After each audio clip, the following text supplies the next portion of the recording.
Amen. How y'all doing today? Everybody doing well? Let's try this. Merry Christmas, everyone.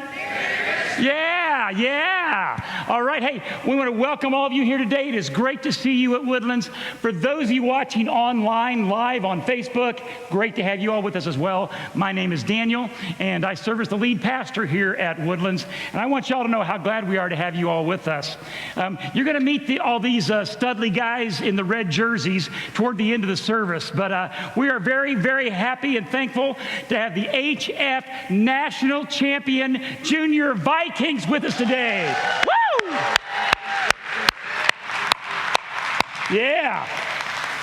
All right, we'll meet them later on in the service, all right? But we're so glad they came out to hang out with us here today. If you're new today, let me offer you a very special welcome. Hope you help yourself to coffee there in the back. It's free. We're in a message series called Here Comes Heaven. And this is actually part 3 of a 4-part series. And we're going to do the 4th part, wrap up this series on Christmas Eve. That's just 2 days from now. So Christmas Eve, we want to invite you all to come back. Christmas Eve, we start our service at 4 o'clock, and then we'll wrap up by about 5 so that you'll be able to get on with the rest of your evening activities with your families, that sort of thing. So I hope you'll come. I hope you'll invite your friends, your neighbors, your relatives, and anybody that you love. Be sure to invite them to come with you for Christmas Eve. Oh, by the way, also invite the ones you don't love so much. All right? Because there's no better way, to make a friend, right, than to share a relationship with Jesus, that's for sure. Now, on that night, on Christmas Eve, I'm going to be teaching on Matthew chapter 1, verse 23. And I've been teasing you all month because that has been our theme verse for this series, Matthew 1:23. And here's how it goes. It's, the virgin will become pregnant and give birth to a son, and they will name him Emmanuel, which means God is with us. That name Emmanuel, it means God is with us. Now, the purpose of this series that we're in, this Here Comes Heaven series, is to help you understand how God is present with you in different seasons of life. So the first week, we talked about God's presence in the valleys. Sometimes you get into a valley in life, right? And our big idea was this. We may enjoy God on the mountaintops, but we get to know him intimately in the valleys, right? And then the second week, we talked about being aware of God's presence in the desert. Now, what's the difference between the desert and the valley? Well, the valley, you can be up at the mountaintop and go down the valley, something happened, but then you can get out of it pretty quickly. The desert tends to last a lot longer, all right? So in the desert, we learned this. Our big idea was our deepest needs become a gift when they drive us to depend on God. Depend on God. So if you want to hear more on those messages, you can check out our website. We are Woodlands Community Church, so our website is woodlands.cc. Couldn't be any easier, right? Woodlands.cc. And you can watch those previous messages on demand there at our website. Now today, our focus is on how to be aware of God's presence when we're in the storm, when we go through the storms of life. And the reality is, folks, in life, it just kind of rolls like this. You are either coming out of a storm, or you're in the middle of a storm, or there's a storm brewing on the horizon, right? I mean, that's kind of the way life goes. That's kind of the way it all works out. So the question we want to ask is, where's God when we're in the middle of the storm? When we hurt so much, where is God? Well, before we get to that, the fact is we had a lot of storms here in 2019. Y'all realize that? We had a lot of storms in 2019. As a matter of fact, I think it's funny, maybe you guys don't, but maybe it's just my weird sense of humor. I think it's funny that they name storms after people, right? I mean, isn't that kind of weird? And here's a list of all the Atlantic hurricane storms from this past year and their names. There was Andrea, there was Barry, there was Chantal, there was Dorian, there was Aaron, there was Fernand, not Fernando. Oh, did I leave out an I? It was Ferdinand. I want you to know, I copy and pasted this from the internet, all right? I copy and pasted this. I thought Fernand was kind of weird. I was like, I don't remember any Fernand this year. It was Ferdinand? Ferdinand. We don't want to forget Ferdinand. Gabrielle, Umberto, right? These are the storms we had. For years, it wasn't the case that we named the storms. As a matter of fact, they didn't name the storms after people, but rather up until the mid-1950s, meteorologists, they would track hurricanes, and they would simply name them by the year and the order of the storm. So, for instance, the fifth tropical storm of 1938, right, was just simply known as the fifth tropical storm of 1938. Right? Pretty simple. Or sometimes they would call it Storm 5, right? If they want to, shorten it up like that. But this was confusing, especially when you would get more than one storm at a time. So, in 1954, way before I was born, I'm just saying, meteorologists started naming storms, now get this, after their wives and girlfriends. Seriously. Can you believe that? So imagine this, all right? Imagine this, if you will. I'm a meteorologist, and I've been doing my research, and I discovered this Category 5 storm brewing off in the distance. Now, my wife's name is Ruth, okay? So I come home, and I say, hey, hon, guess what? There is this Category 5 storm coming. It's going to cause all kinds of damage. It's a killer. It's going to destroy all kinds of things. Named it Hurricane Ruthie. What do you think? Hey, that'll do wonders for your marriage, won't it? That'll do wonders for your marriage. Okay, but that continued for 25 years. But then in 1979, the Hurricane and Tropical Storm Society of the Atlantic pressed for equal rights.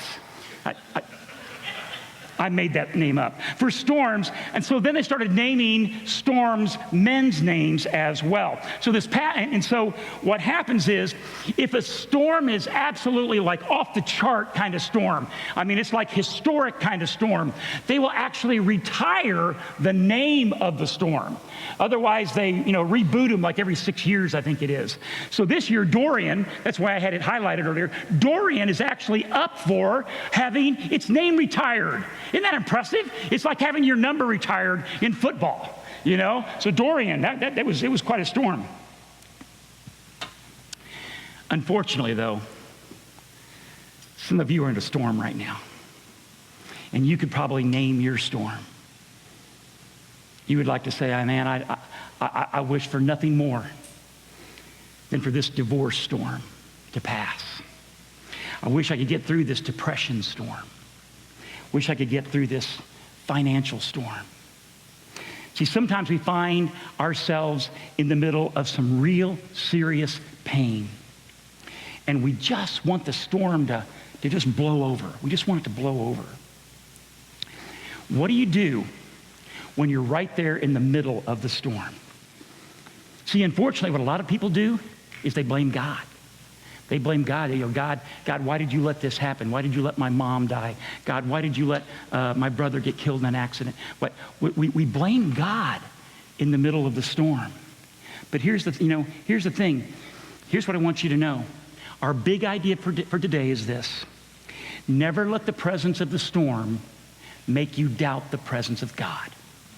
Never let the presence of the storm make you doubt the presence of God. I'm going to show you why we can believe that. So today in Acts chapter 27, verses 20 to 25, we're going to see how God's word has a lot to tell us about how to deal with life when we're in the middle of the storm. And so if you want to, if you've got your Bible with you, we invite you to turn there to Acts chapter 27. Also, if you got your smartphone or a tablet, we have free Wi-Fi available to you. I think the password is just Woodlands CC, all together, lowercase. And so you can get on there. And also, we'll have the scriptures right up here on these screens you'll be able to follow along with as well. Acts is in the New Testament of the Bible. The Bible's divided in two parts. You've got the Old Testament, takes about 2/3 of the Bible. Then you got the New Testament, takes up the last third. The Old Testament is all about the coming of Jesus Christ. That's what the Old Testament's all about. It's telling us all about that there's a Messiah who's going to come, and he's the Son of God. The New Testament tells us about Jesus, how he came as the Son of God, how he died on the cross to save us from our sins, and how the church started in his name. So that's kind of the Bible in a summary. So we're in Acts chapter 27. Now, let me give you some context of chapter 27 before we start at verse 20. You see, what happened was these men were on a boat. It was a rather large ship. They were in the Mediterranean Sea, okay? And they're there's soldiers on board and there's seamen on board. So you got the sailors and you got the soldiers, and they're heading across. They got to cross the Mediterranean, and this huge storm blows up while they're on their way, while they're on this journey. And as the storm blew up, it lasted for several days, okay? And a storm at sea is dangerous even today. But especially back in those days, the boats weren't quite made as well as they are today, right? And so they were in a fix. And the crew was absolutely terrified by this storm. They started throwing the cargo over because they wanted to keep the boat from flipping over. And the reason, you see, here's the thing. If you're throwing the cargo over, you're throwing your livelihood over, right? I mean, they've got to deliver the cargo so they can get paid, right? So they can make a living. So if you're throwing the cargo over, you realize, you know what? It's the cargo or my life. And if I die here, I'm not going to make any more money the rest of my life, so I guess we'll sacrifice this one. So that's how dangerous this storm was. They were hoping, they had lost all hope that they were going to make it out of this storm alive. And that's where we pick it up. And that's where we pick it up in verse 20. When neither sun nor stars appeared for many days. Now just imagine that with me, if you will. You are out at sea. You can see nothing but water all around you. The storm is raging. Water's pouring down. The ship is tossing and turning. You can't see stars at night. You can't see the sun in the day. It's just darkness, day after day after day. That's what they were dealing with. The storm continued raging. And then it says, we. Get your Bible out. Underline that word, we. This is a first-person account of this story. You see, the person who wrote this down was there in the storm. And we know who that person was. His name was Luke. His name was Luke. In the Bible, the first 4 books of the New Testament are called the Gospels: Matthew, Mark, Luke, and John. Luke also wrote the book of Acts, which is the story of the early church in the first century. Luke was actually on this boat as he was taking notes. So when we read the Bible, guys, we are reading a first-hand account of what happened. And that's why we can read the Bible and believe the Bible and know that what the Bible tells us is true. We are in this storm. And we finally gave up all hope of being saved. I wonder how many of you feel that way right now. You feel like you're going through such a storm. Man, you just don't know if there's any more hope. You fought and you fought and you fought and you battled and you battled and you battled. You're just not sure you've got anything left. I've talked to too many people over the years who that's where they've been. They feel like there's no hope left in the storm that's raging all around them. We finally gave up all hope of being saved. You've been there, haven't you? There's just no way this marriage is going to make it. There's just no way we'll ever climb out of this financial debt. There's no way I'm ever going to beat this cancer.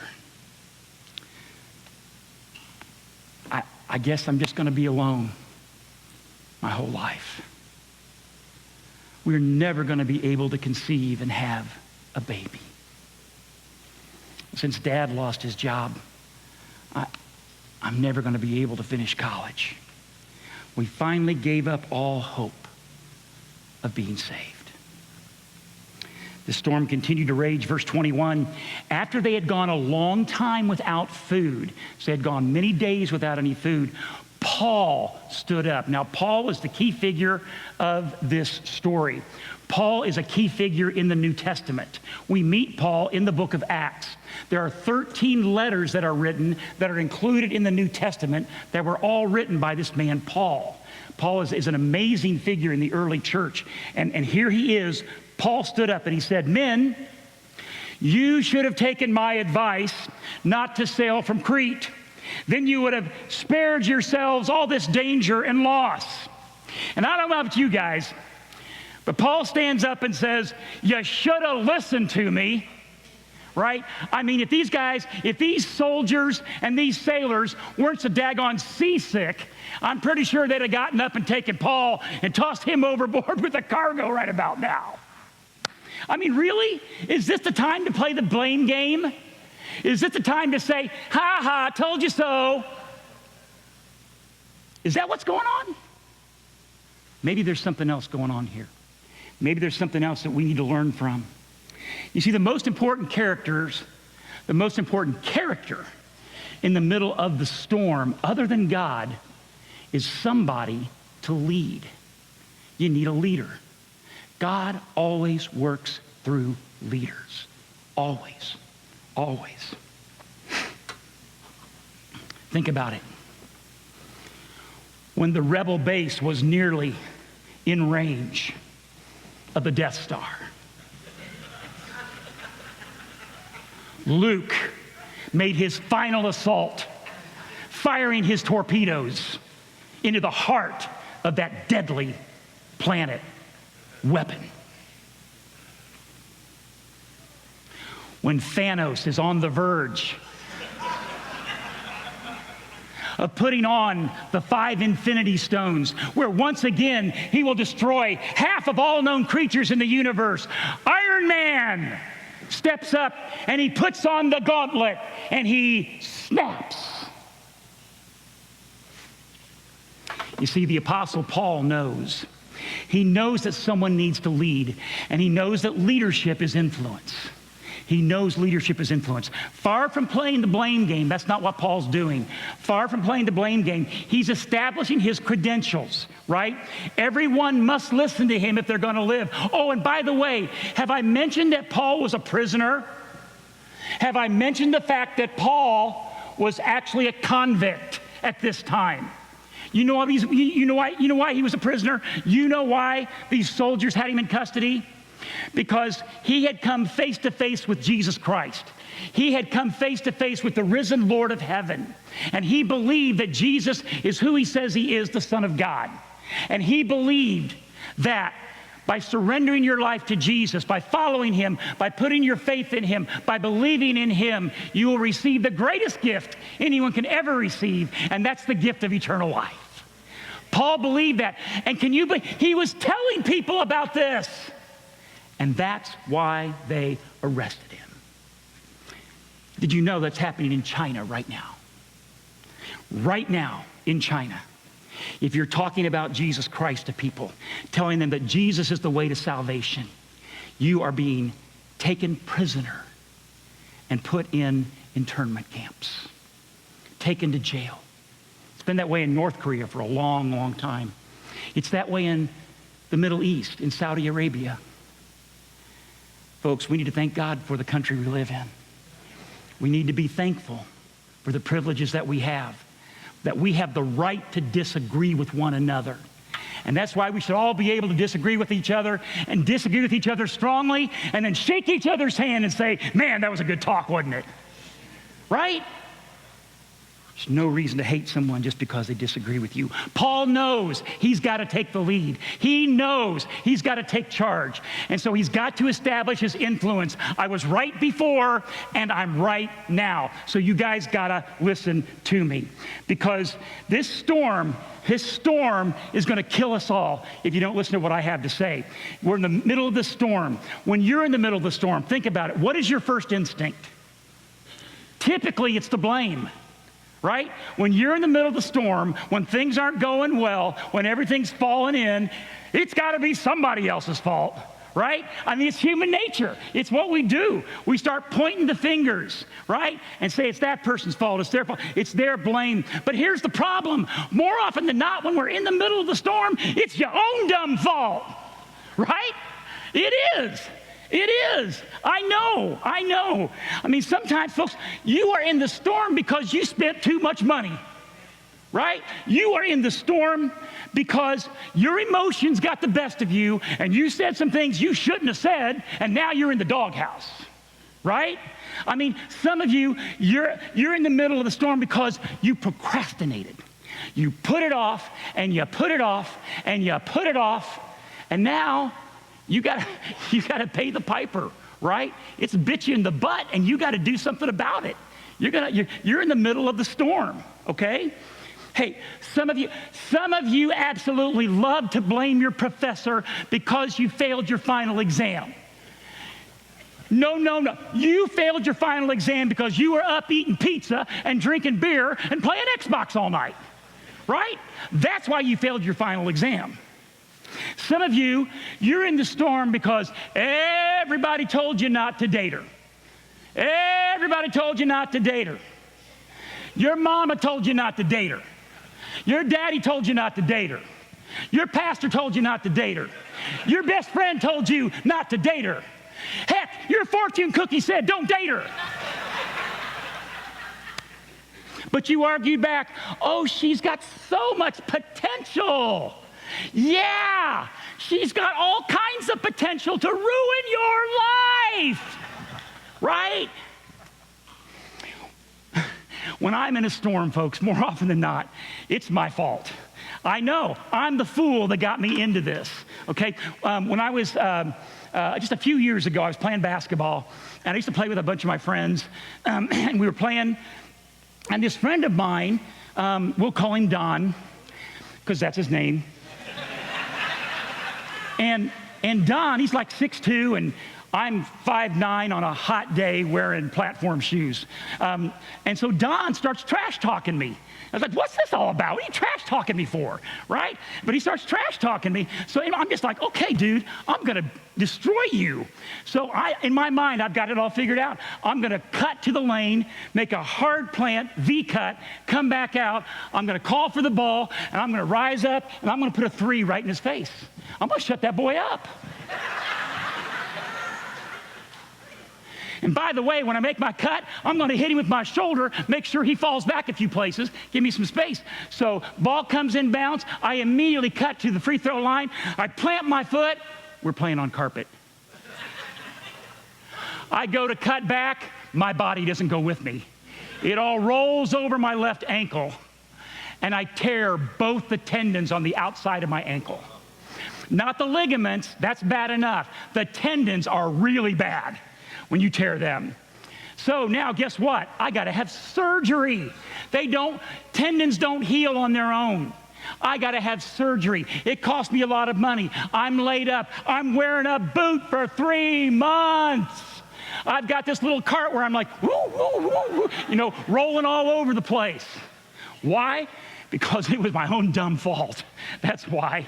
Ego, pride, always get the best of you. You see, personally, I believe that God will always rescue me in my storms. I know he will, but I have to admit to you this. It's hard for me to ask God to rescue me when I know it's my fault. It's just harder to ask him. It takes a lot more humility.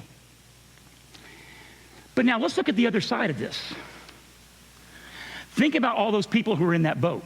Think about the soldiers. Think about the sailors. They had nothing to say about when they were going to set sail, okay? In other words, it really wasn't their fault. It wasn't their fault at all that they were there in the middle of the storm. How many of you have been in the middle of the storm because it was somebody else's fault? Now stop nudging the person next to you, all right? All right. Okay, just give me a little nod. You know what I'm talking about, right? Some of you kids, your parents went through a divorce. It wasn't your fault, but it's left you in a storm. Your company made a lot of bad decisions, cost a lot of money. So they had to downsize. You were a casualty of the downsizing. You're in the middle of a storm now, and it just wasn't your fault. In verse 22, we read, "But now I urge you to keep your courage. Keep your courage, because not one of you will be lost. Only the ship will be destroyed." These are Paul's words of encouragement. And some of you are here right now. Some of you are here today. God has put you here in this place for this very moment because you need to hear this. Keep your courage. Keep your courage. Keep your faith. The storm will not take you down. It will not take you down. Verse 23, listen to this. Paul says, "Last night an angel of the God to whom I belong and whom I serve stood beside me." If you've got your Bible there, I want you to underline that or highlight that. Stood beside me. And he said, "Don't be afraid, Paul. Don't be afraid, Paul." Now, folks, I want you to know that I believe with all my heart that what we see with our physical eyes is not all there is to see. I believe that there are angels. I believe that there are things we can't see with these eyes that are present and that are at work, both for good and for evil. Paul says that an angel of God stood beside him. You see, folks, it's all about who stands beside you. It's all about who stands beside you. When you realize that God is with you, I'm telling you what, that changes you. That changes your posture. It changes your mood. It changes your faith. I mean, it redirects your entire mindset. God is with me. God is beside me. The one who created the universe, the one who spoke the stars into place, is by my side. Now, I experienced a little bit of this when I was in high school. See, in high school, I was just a little skinny runt. I was a cross-country runner. I weighed all of 129 pounds when I graduated from high school, right? I understand we got a couple 300-pounders over here. Is that right? Is that right, guys? You over here? Yeah? 8th grade, right? Wow. That would have, I mean, when I was in 8th grade, I would be like his pinky, you know? I mean, I weighed 129 pounds, but here's the thing. My best friend, we'll call him Mark, because that's his name. Mark Leverett was 6'3", weighed 240 pounds, and was a first-team All-State nose tackle. He was the baddest dude in school, all right? Mark was my best friend. He was my best friend. And we would hang out together, go places together. And when Mark and I were together, we're kind of funny because he was big and huge and strong, and I was small and tiny. And Mark was the muscle, and I was the mouth, right? And so, can I just tell you, when I was with Mark, my demeanor changed, all right? When I was with Mark, I felt like nobody could mess with me. When I was with Mark, I had a dip in my hip and a glide in my stride. You know what I'm saying? You know what I'm saying? And so, I mean, I would walk a little taller, and I would say things that I would never say if Mark wasn't there. You know what I'm talking about, right? I mean, I could not be harmed. At least that's the way I looked at it. Here's the thing, guys. That's rather superficial, if you will, but in a very, very, very real way, that's what Jesus does for us, right? When we realize that Jesus is with us in the storm, when we realize that the storm did not surprise him, the storm did not catch him off guard, when we realize that he knows the outcome, right? We can hold our head up higher. We can walk a little quicker. Our faith and our courage will grow stronger when we realize that Jesus is by our side. You see, real peace, folks, if we're looking for real peace in the middle of the storm, real peace is not found in a trouble-free life. If you're looking for a trouble-free life, you're going to look for a long, long time. No one gets to go through this life trouble-free. As a matter of fact, most of us will spend more time in troubled situations than untroubled situations. So if that's the point, what can we do about it? Here's what we can do about it. Following Jesus does not mean there will be no storms in your life. Jesus himself said this. Jesus said, "In this world you will have trouble, but take heart, for I have overcome the world. Real peace is not found in the absence of trouble. Real peace is found in the presence of Jesus. Verse 23, Paul goes on, last night an angel of God whom I serve and whom I belong to and whom I serve stood beside me and said, do not be afraid, Paul. Then he says this, you must stand trial before Caesar, and God has graciously given you the lives of all who sail with you. You see what he's saying? What he's saying is, Paul, you can't go down with this boat. I still have more for you to do. So this storm is not going to take you out. This storm will not take you out. God has more battles for you to fight, Paul. He has more battles for you to fight. And someone here today needs to hear this, because someone here today is in a battle and it's about ready to take you down. And you need to know this battle will not take you down. You need to know that you are going to stand through this battle. You're going to overcome through this battle, because God is not finished with you. God has more for you to do. Here's the thing. If you're not dead, God's not done. All right? If you're not dead, God's not done with you. God has more people for you to love. God has more people for you to serve. The ship may go down, but this storm will not take you out. Yeah, you might lose something, but you're not going to lose your life, because God's not done with you. And why is that? Because there's a purpose in the storm. And that's one of the incredible things about God, is God has a purpose for our lives and for everything in our lives. There's a purpose for the storm you're going through. He will use what you learn in the storm to help somebody else through their storm. Did you get that? God will use what you learn in the storm to help someone else get through what you learn in the storm. One day you'll say, you know what, my marriage went through a storm. In my marriage, we were able to survive unfaithfulness. And so you'll be able to encourage that person going through that. You'll be able to say, you know what, I believe you guys can get through it too. We did. I know you can as well. One day you'll be talking to somebody who's just deep depressed because of the debt that they're in. And you'll be able to say, hey, you know what, we went through a terrible storm of debt, but we were able to climb out of that, and I believe that you'll be able to do that too. You see, my friends, life can be hell when you're in the middle of the storm. But once you get safely onto the shore, once you get through the storm and you get safely onto the shore, you're going to say,